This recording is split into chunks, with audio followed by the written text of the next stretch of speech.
आज जिस विधानसभा सीट से शुरुआत करते हैं वो है बिक्रम विधानसभा।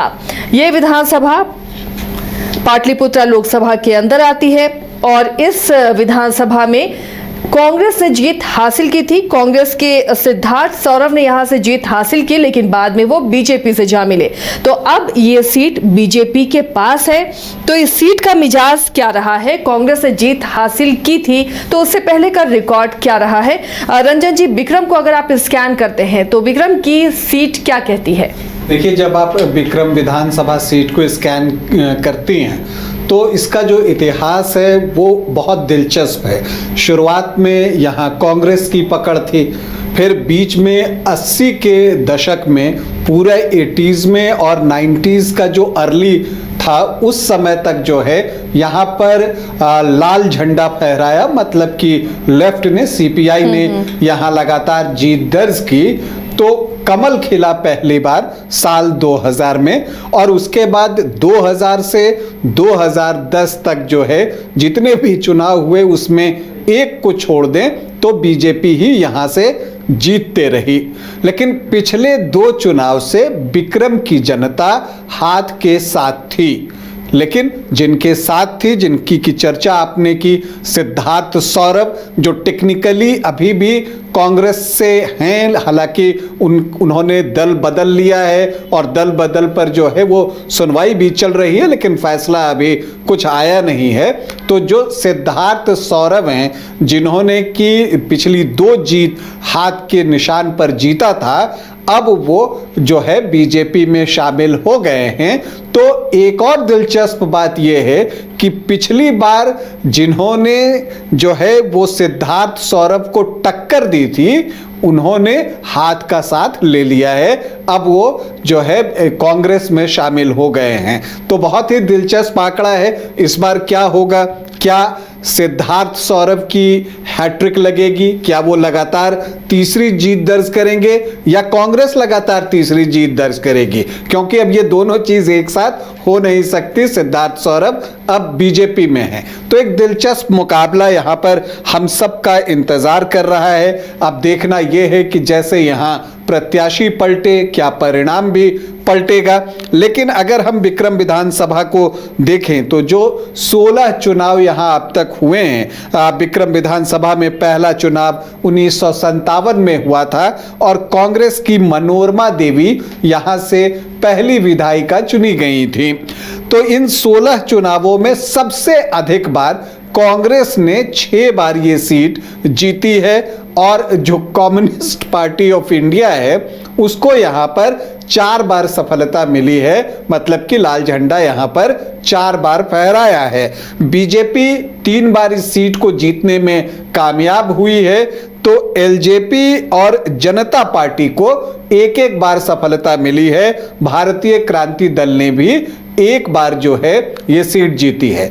देखिए, बिक्रम वो सीट है जहां पर बीजेपी के दिग्गज नेता रहे कैलाशपति मिश्र ने भी जीत अर्जित की है। लेकिन दिलचस्प यह है कि उन्होंने जनता पार्टी के टिकट पर यह जीत हासिल की थी 1977 में, क्योंकि तब जो है बीजेपी का गठन ही नहीं हुआ था और उस समय जो है सारे दल जनता पार्टी के अम्ब्रेला के नीचे ही चुनाव लड़ रहे थे कांग्रेस के खिलाफ। तो कैलाशपति मिश्र ने वो चुनाव जो है 1977 में यहाँ पर जीती थी।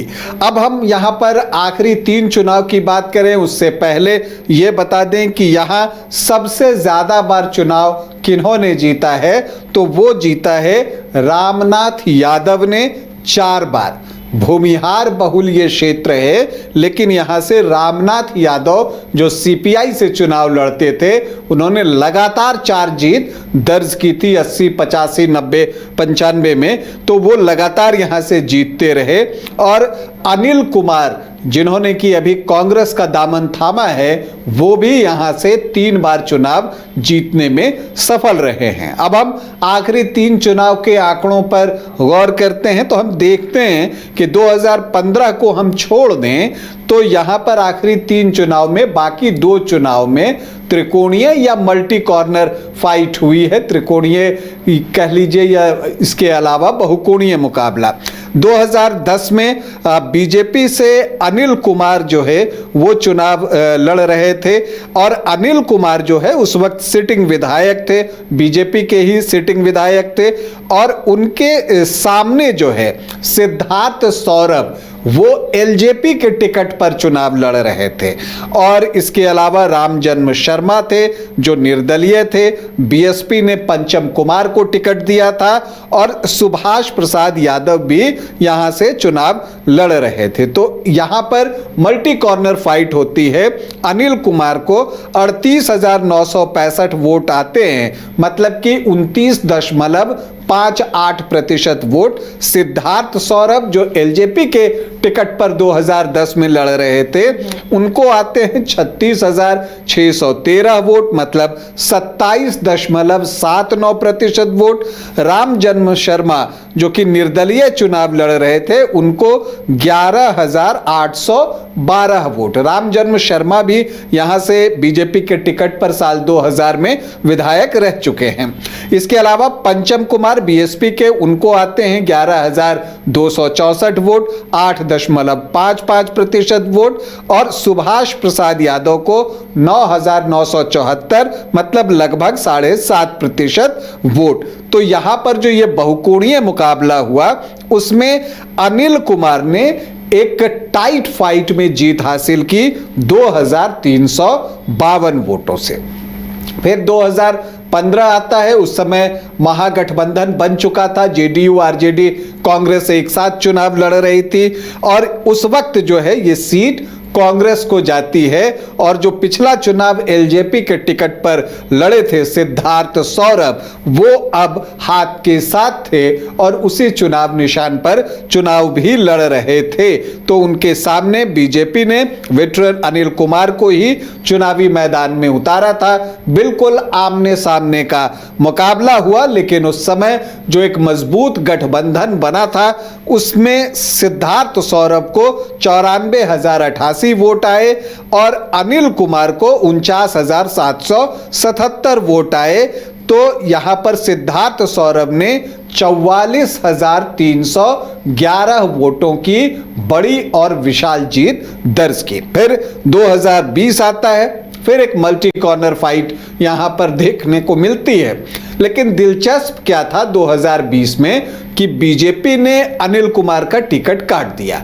जैसे ही उनका टिकट कटा वो चुनावी मैदान में उतर गए यहां पर और उसके बाद जो है अतुल कुमार को बीजेपी ने यहां पर जो है वो टिकट दिया। अनिल कुमार बल्कि निर्दलीय चुनावी मैदान में उतरे। अब यहां पर क्या होता है कि अतुल कुमार जो हैं वो तीसरे स्थान पर चले जाते हैं।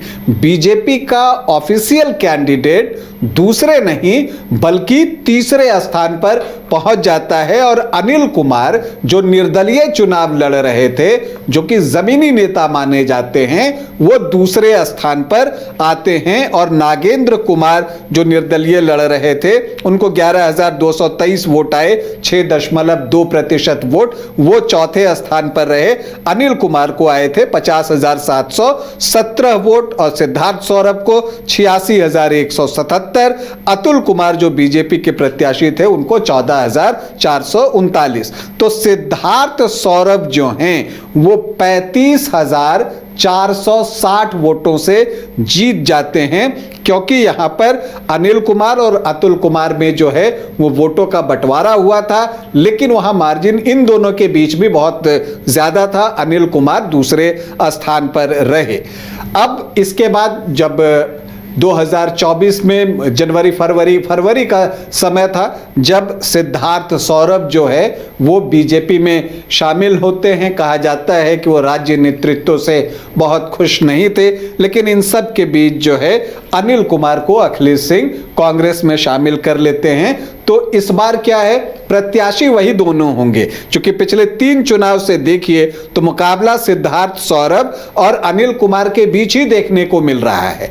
प्रत्याशी 2025 में भी मानकर चलिए यही दोनों होंगे, केवल पाले बदल गए हैं। दोनों कांग्रेस में, सिद्धार्थ सौरभ अब बीजेपी में हैं, और अनिल कुमार जो कभी बीजेपी के टिकट पर चुनाव लड़ा करते थे और बीजेपी के टिकट पर विधायक भी बने, वो अब जो है कांग्रेस के साथ हैं। तो ये दावेदारी की बात है, चूंकि यही दोनों प्रमुख दावेदार हैं। अब हम यहाँ के जातीय समीकरण को भी देख लेते हैं। यहाँ का जातीय समीकरण बताता है कि ये भूमिहार बहुल इलाका है। फिर उसके बाद यादवों की संख्या आती है, कोयरी भी अच्छी संख्या में हैं, और रविदास और पासवान प्रभावी हैं।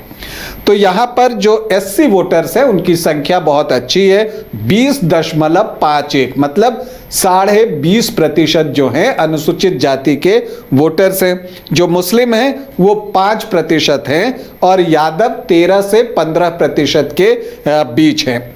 जो भूमिहार हैं उनकी संख्या, जैसा मैंने कहा कि बाहुल्यता है, तो वो 25 से 27% के बीच का आंकड़ा जो है वो भूमिहार वोटर्स का जो है वो पड़ता है। और यही वजह है कि ज्यादातर प्रमुख प्रत्याशी इसी जाति के होते हैं, मतलब भूमिहार जाति के ही होते हैं। चाहे आप सिद्धार्थ सौरभ की बात कर लीजिए, अनिल कुमार की बात कर लीजिए, या पिछली बार अतुल कुमार की बात कर लीजिए।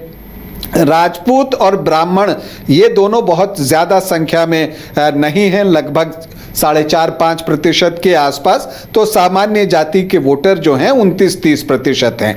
कोयरी कुर्मी को मिलाकर देखें तो 11 से 12%, और वैश्य 7.5 से 8%। तो यहाँ पर जो महागठबंधन की स्ट्रैटेजी होती है वो बहुत साफ होती है कि कैंडिडेट उस ब्लॉक से दें जो कि बीजेपी का परंपरागत वोटर होता है, ताकि उसमें सेंधमारी हो, और फिर इधर जो माई इक्वेशन है और बाकी वोटों को, जो अति पिछड़ी जातियां यहाँ पर अच्छी संख्या में हैं, उनको जोड़कर एक फाइट दिया जाए, जिसमें पिछले 2 बार में उनको कामयाबी भी मिली है। तो वही रणनीति होगी। दूसरी तरफ जो एनडीए है वो बीजेपी यहाँ पर चुनाव लड़ेगी, तो उसका इरादा यही होगा कि वो अपने परंपरागत वोटरों में सेंधमारी न करने दे कांग्रेस को। तो ये एक चुनौती होगी बीजेपी के लिए भी, दोनों उम्मीदवारों के लिए भी चुनौती होगी। जो आज तक कांग्रेस के साथ थे उन्हें सामंजस्य बिठाना है बीजेपी के कार्यकर्ताओं के साथ, और जो अभी तक जो है ज्यादातर चुनाव बीजेपी के साथ लड़ते रहे उनको सामंजस्य बिठाना है कांग्रेस के कार्यकर्ताओं के साथ। तो उन दोनों के लिए भी एक चुनौती है। लेकिन बिक्रम में चुनाव जो है वो दिलचस्प होगा, रोचक होगा, नजदीकी होगा, इससे इनकार नहीं किया जा सकता। देखना सिर्फ इतना है कि प्रत्याशी पलटे हैं, परिणाम पलटता है या नहीं। चलिए, तो इस पर नज़र बनी रहेगी क्या यहाँ प्रत्याशी के पलटने के बाद परिणाम अब दूसरा आता है, या फिर यहाँ की जनता कुछ और किसी और को चुनती है। इस पर हमारी नज़र बनी रहेगी, और कौन कौन यहाँ मुकाबले में होगा वो भी आपको बताएंगे।